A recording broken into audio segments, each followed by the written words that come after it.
Dr. Madison, I'm so glad to have the opportunity to talk with you today and to be able to celebrate you. And so I'd like to begin this interview with a question that I'm curious about.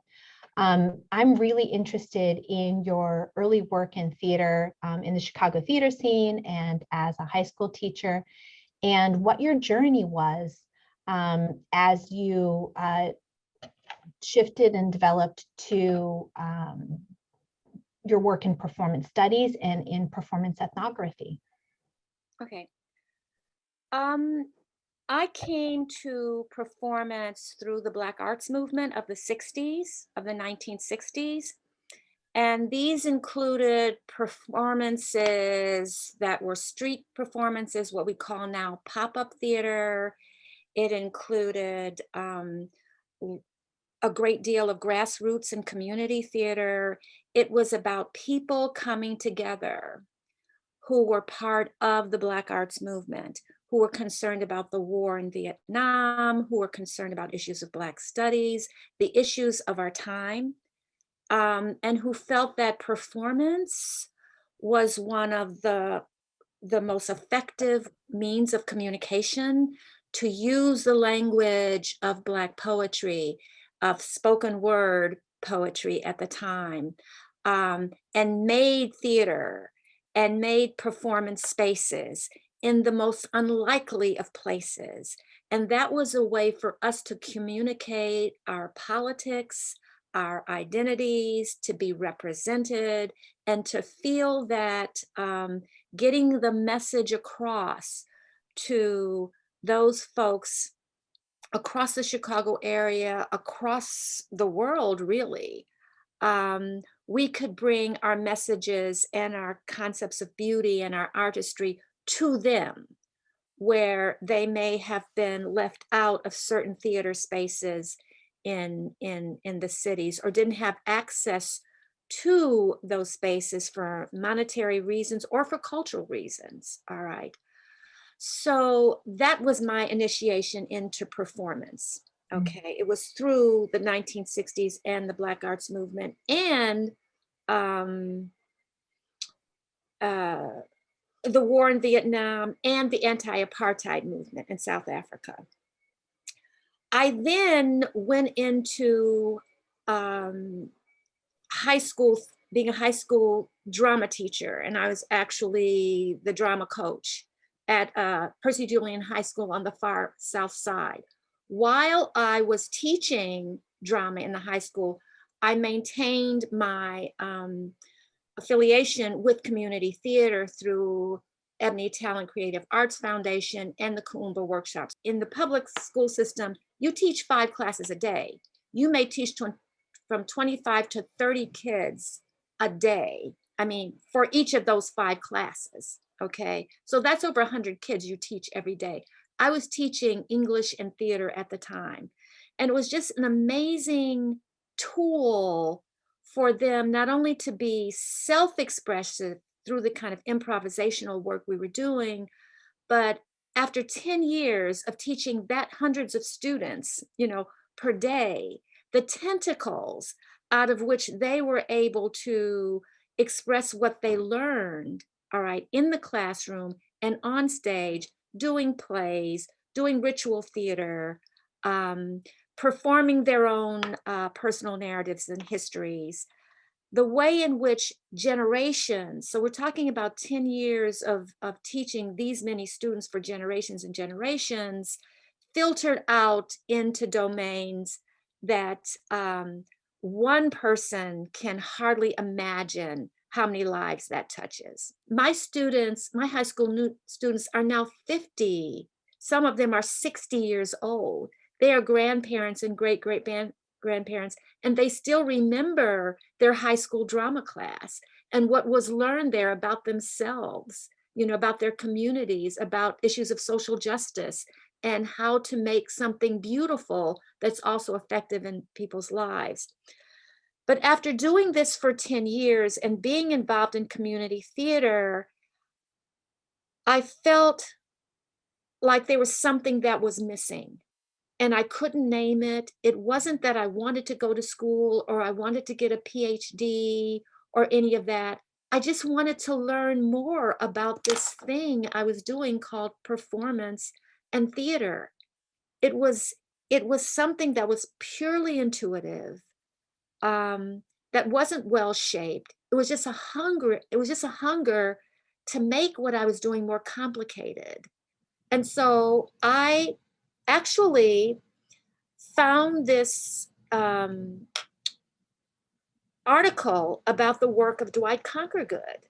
And to this day, keep in mind, that was the early 80s. To this day, I don't remember just what that material was, but this man who was at Northwestern University doing this work, and that was making performances that were in everyday life. And I always felt the everyday life was quite sacred and quite remarkable. And most of the performances I had always done were about that. And he was making these performances and interviewing people and turning them into magic. And I decided I want to learn that. I want to work with him and learn what he's doing. I did not apply anywhere else. I wasn't necessarily looking for the PhD or thinking about academia, none of that.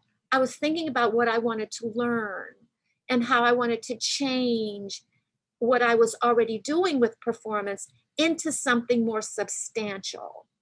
And that, working with him and the Performance Studies Department and the Department of Anthropology at that time, just opened up for me ways of engaging human experience that was layered in spaces that were truly unlit, in spaces that were truly hidden, but not from themselves, that were vibrant and interesting. But we, as a larger community of global citizens, weren't able to reach those spaces for some reason. Maybe a lack of interest, power dynamics, whatever we may want to call them, they seem to be unrepresented. And so through Dwight's tutelage, I learned this study called ethnography, and it completely blew my mind. And what for me ethnography opened up at that time was the way I grew up in a culture of Black women domestic workers. I grew up in the 50s and 60s. At that time, most of the women that I knew were doing domestic work, all right? And so my research was on how these domestic workers were doing this work in a way that reflected a kind of performance through a Black cultural tradition, how they were understanding themselves and their work through a jazz tradition. There were jazz motifs and aesthetics that were integrated into this work. There were also blues motifs and performances that were integrated into this work, and spirituals. So what I did was look at the cultural performances and tradition of jazz, blues, and spirituals as a performance practice and praxis that were part of the everyday work of maids and housekeepers and nannies. And that was a dissertation. So that opened up for me the way in which performance and creative expression is so much integrated into the ordinary. Theory became the magic light that helped me see what that was at once intuitive and, I wasn't sure about, but it gave words and discourse to ideas that I had thought, might be important, but it named things for me. So it was that meeting of theory that was both the intellectual, the abstract, with the visceral, the aesthetic, and the performance making. That was this marriage that I then knew, this is what I want to do. This is how I want to think about art. This is how I want to think about teaching. Mm-hmm. Thank you for that. That actually leads really beautiful beautifully into my next question.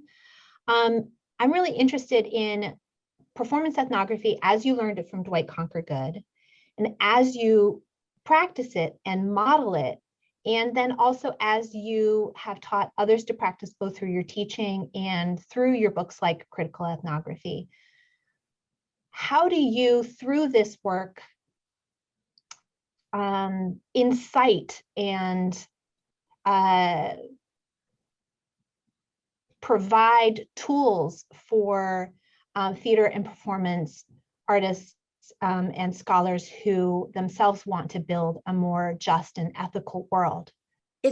Ethnography is always tied to me, to the dramatic and to the performative. Mhm. I can't think about ethnography without thinking about performance. The day-to-day, the ordinary, every moment, I believe, through my ethnographic performance practice, makes and creates something special about that moment. And so the ethnographer is looking at, what about this moment is lasting?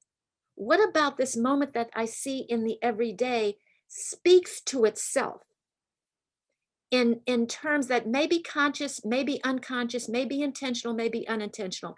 It does what it does through the doing of your interlocutors in the field, through the stories they tell, the jokes they perform, the way they pick flowers, the way they cook their food, the way they pound fufu, the way they dress. All of those little moments mean something to them, and they mean something out in the world. We name what that is, and it's mostly understood through the symbolic. There is this beauty, there's these nuggets of the beautiful. And I'm saying the beautiful might be a casualty. It might be ugly beauty, but it's something that begs our attention. It's something that we attend to. It's something that breaks or cracks open those ordinary moments of pounding fufu or sewing something, that the ethnographer can say, she moves her body in this way. He stands in that way. And that gives off some other meaning, some other symbolic purpose. It sustains something or breaks something for us.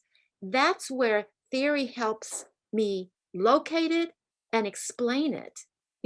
The daily practices of life that build crises, that resolve trauma, that explain what is inexplicable to make a change in that moment. So what I'm teaching is, how do we record that? How do we listen to it? It's like in the color purple, when Shug Avery is walking through a field and she says, God really gets pissed off when we walk through this field and we don't see the color purple. Well, the ethnographic gods and goddesses really get pissed off when we walk through those ethnographic moments and we do not stop and see how this mother picks up her baby and wraps it around her back and goes to the market with 10 or 20 pounds of foodstuffs on her head and then has to balance something when she picks it up off the ground. What is that dance? How did she learn? What was the practice of her learning how to wrap the baby that way? What traditions took place there? How does she know how to balance this on her head? What is the practice? What is the technique? What is the performance of that? And pay attention to it. And what is the political economy of that? What are the power dynamics? What are the resources that are unreachable for her or reachable for her? How does she make a way out of no way when she has to travel far to do that? What does that have to do with human rights, the political economy of human rights? When folks have resources, then some people can have nannies, some people can have cars, some people can have equipment to do certain things that she does not have access to. But what she does have access to is her own body, her own sense of balance, her own strength, her own determination to get point A to point B, where her whole body becomes the luggage the container, the vehicle where she has to travel, to go from point A to B with all of these materials from her head to her back to her arms, and then reach when she has to reach to the ground without anything being. And it's not that we fetishize it, it's we have to pay attention to it. One of the things that I find really inspiring about your work is that it's not only about capturing and representing, it's about learning to recognize and to value. Exactly. Yeah. And to recognize and to value, you're absolutely right. And to recognize and value these things, and to ask the question, what are the consequences of this? And what are its implications?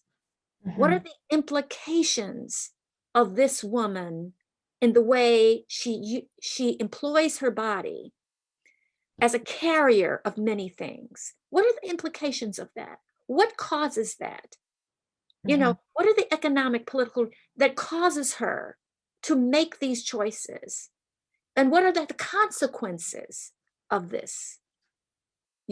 We can make pictures of this and say, oh, this is so beautiful. I've seen so many paintings of women. Oh, this is so beautiful. Okay. Well, the ethnography asks, and why? And how? What are the implications? What are the what are the values? How did it come to be? What does this mean beyond what we see? And that's what I hope I am passing on to my students. You describe the world. Somebody said once, we describe the world to change it. Somebody that we know, who read about, said we describe the world in order to change it. So, but that's change it to what, And changing it to what is where the ethnographer comes in and asks the question of the woman, what is the world you want to see? That makes me think a lot about what it is that you have passed down to your students. It's a way of seeing and a way of thinking and a way of framing one's own desire to change.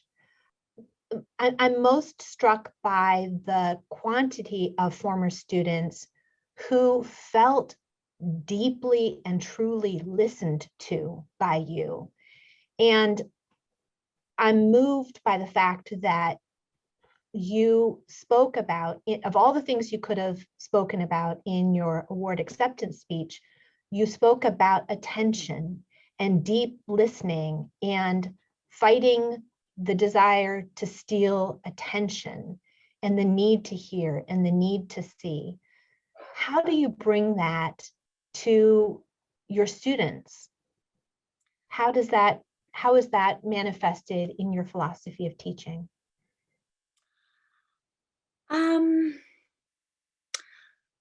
Good reading. Reading Zora Neale Hurston, reading Bakhtin, reading Marx, reading Fanon. It's in the academic scholarly literature. It may not be in my words, but it is this notion of attending to another human and being responsive to that other human in all of these critical, philosophical, theoretical ways.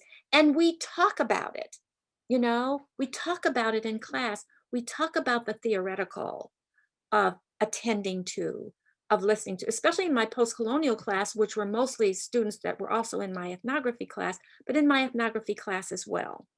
So we talk about the dynamics of listening, of deep listening as a worthy subject, you see.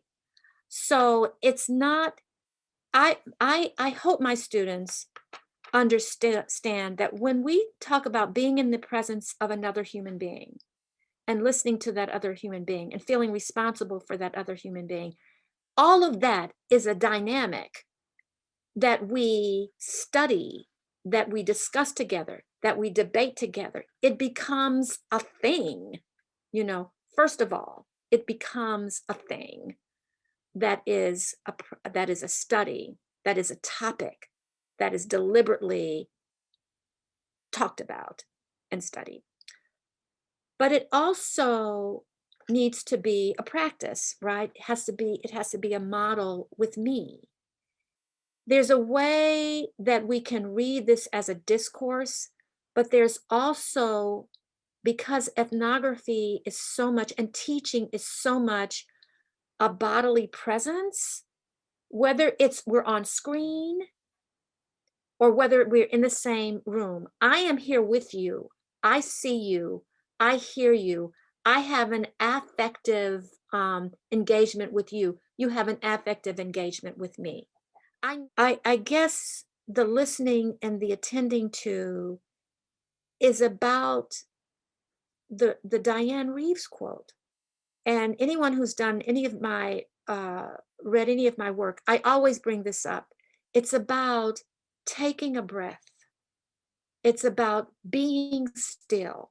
It's about understanding that we all have a nervous system and we all, quite frankly, have an anatomy where our bodies are full of a lot of thinking and chaos and nervousness and fear and joy and inattention. Just being still, taking a moment and remembering that that being still is for the purpose of standing in love. All right. And what I mean by standing in love, and we talk about this, love takes on various meanings, but it means that deep caring, that notion that I am because you are because I am, that we are connected, that we're all made of this star stuff, that my future depends on you, your future depends on me. It just does. You know, we are so affected by each other that there's a way that love and caring and generosity means that what I say to you, how I listen to you, can be good or bad for your health. And that is a kind of loving presence, that I care about your health. You know, I care about you worrying and being nervous and not feeling well, you know, and about your cortisone levels. So how do I get them to listen? By making listening a subject. How do I get them to listen? By knowing that I've got to be still. I've got to stand in love with them. And then I pay attention. This is the work that I'm committed to do. And I know I can't do it well if I'm not listening. If I hear, you'll miss something. You know, I don't have to tell you or anyone else how difficult and world changing the last year and a half has been.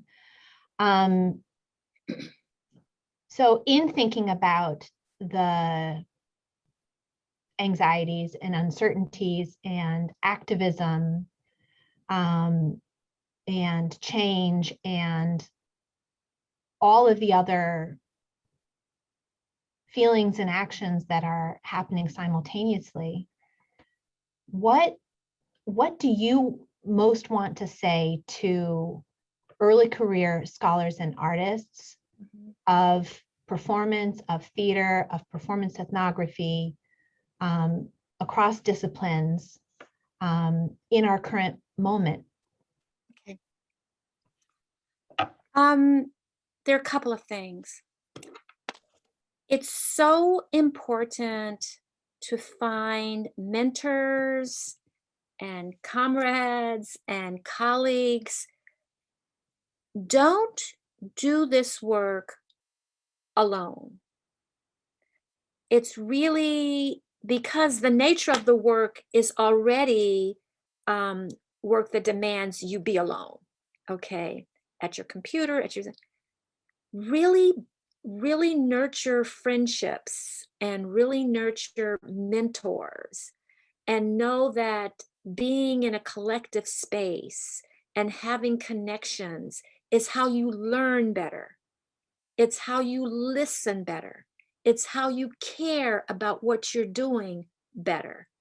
So really, and choose them wisely, because there are going to be people who are not good for you. And you also, so you don't want to be, not everybody will, you will feel comfortable in your circle, and that's okay. But just don't let that dissuade you. Make sure you create your circle, and you take people where they are. Not everybody's perfect either, right? But some people will not be good for you, and you'll know those people who aren't good for you, because those are the folks who will make you feel small, or will make you feel unfree to say what you need to say, or to express what you need to express, you know, or those are the people that you feel a sense of fear from for whatever reason. But those folks who you feel you can talk nakedly to, you know, you can trust, um, with your ideas, that they will not always say they're great, but they will say you're great for having them, and you're great for us being. So always have that sense of connection with others that you can uphold and that can uphold you. Um, the next thing is, do the work, as Alice Walker says. I tell my students this all the time: do the work your soul must have. Your soul must have, not the work your parents think you should do, not the work that your colleagues think or is, like really hip, or, kind of, uh, really well respected in this time. Just do the work that you feel. It may be small, it may be something that, there is no name for it yet.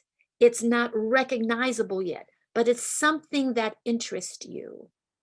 What interests me at this time right now, what really interests me is how beauty works, how something beautiful can cause us to want to be inside of that and to make it over again. And I know beauty's like all over the place, but I want to get back to, why was Black is beautiful such an important phrase? What is that thing about beauty? So please, please follow your soul. Do the work your soul must have. And the other thing I would say is, with good mentors, there's very practical things. Good mentors can guide you where you should be at what time. You should go to this conference. You should be prepared for that. These are very practical things that good mentors, um, will guide you to, because they're very kind of, um, institutional, structural, good habits, and, ways of negotiating the institution that you don't know because you don't have the experience. That's what your advisor and your mentors are supposed to do for you. And, the next thing that I feel is so important is to embrace your quiet time. Check in with your body, check in with your nervous system. Clear your, this idea of mindfulness is really great. My concern with the mindfulness is this, there's also this idea of mindfulness is accepting what is and not to resist. Well, I came out of the 60s, so the whole resistance thing is like, it's like my mantra. It's all about resistance. Um, so getting outside of that is being mindful and being witness to the mindfulness movement in terms of witnessing your own thoughts.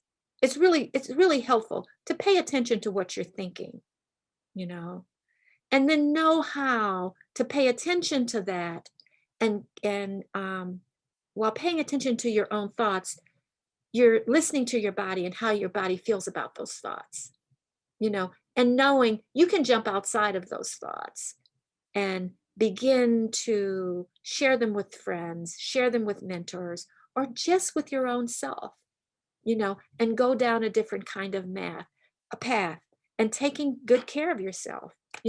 We are this earth, and this earth is us. We eat food, we drink the water, we take in the air.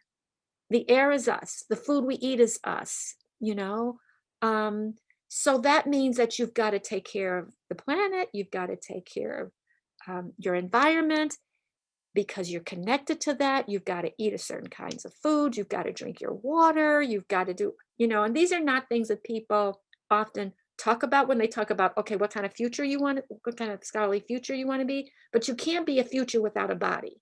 And you can't be a future without a body that's healthy and that connects itself to this earth, of which we've all come from. You have to do that in order to be a good scholar, in order to be a good teacher, because in order to do all of that, you have to be healthy. So those are the things I would say. I think those are words for all of us to live by. Thank you. Thank you so much. Thank you for taking the time to have this conversation and to share your experience and your wisdom with our community. And my warmest congratulations on my behalf and on the behalf of the awards committee and your nominators for being this year's recipient of this distinguished award. Thank you.